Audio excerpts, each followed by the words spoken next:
da ni gyd wedi wneud o do. I gweld ti'n ddwrnod braf, yr ardd yn edrych yn ddengar, y teulu i gyd adra, a da ni'n meddwl, hei, be am dynnu llun teuluol yn yr ardd?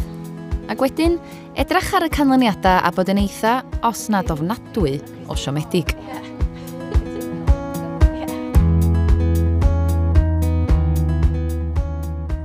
Sut ma tynnu llun da o deulu yn yr ardd?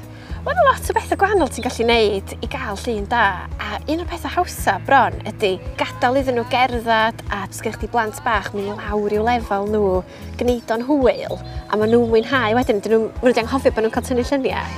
So ti'n cael lluniau mwy naturiol, heb fo chdi wedyn di gorfod cael y straen yna, o bobl ddim eisiau llun, ddim yn edrych ar y camera. Maen nhw jyst yn cael hwyl ac yn rhedeg o gwmpas, a weithiau mae well cychwyn fel yna i gael shot neis o'r teulu.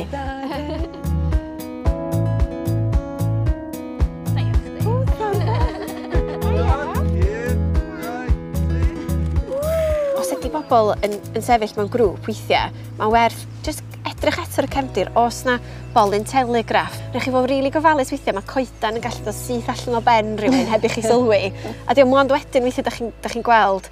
Mae hefyd y werth meddwl lle mae'r haul, ac os da chi'n gwneud i bobl tynnu lluniau'n syth i fewn i'r haul, maen nhw'n mynd i ffeindio'n anodd i gadw llygad yr agor yma'n hir. Yn aml iawn weithiau hefyd, mae gennych chi gefndir sy'n blaen, neu mae yna ddrws yn ffram i fewn i gwt neu shed.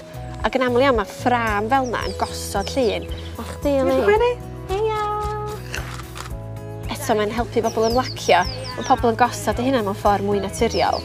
A mae o'n rhoi ffram o fewn llun, a mae'n helpu osod y llun. Barod, sbio'r meic.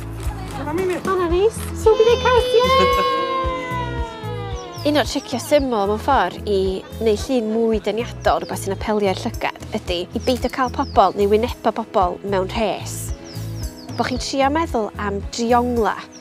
Felly, da chi'n trio amrywio uchder wyneba fel bod un yn uwch, un yn is. Bod na ddiddordeb. Mae hwnna'n lun da. Mae'r llygad yn hoffi ongla. A mae'n jyst yn gallu gwneud llun digon dinod diflas yn rhywbeth sy'n drawiadol ac yn apelgar.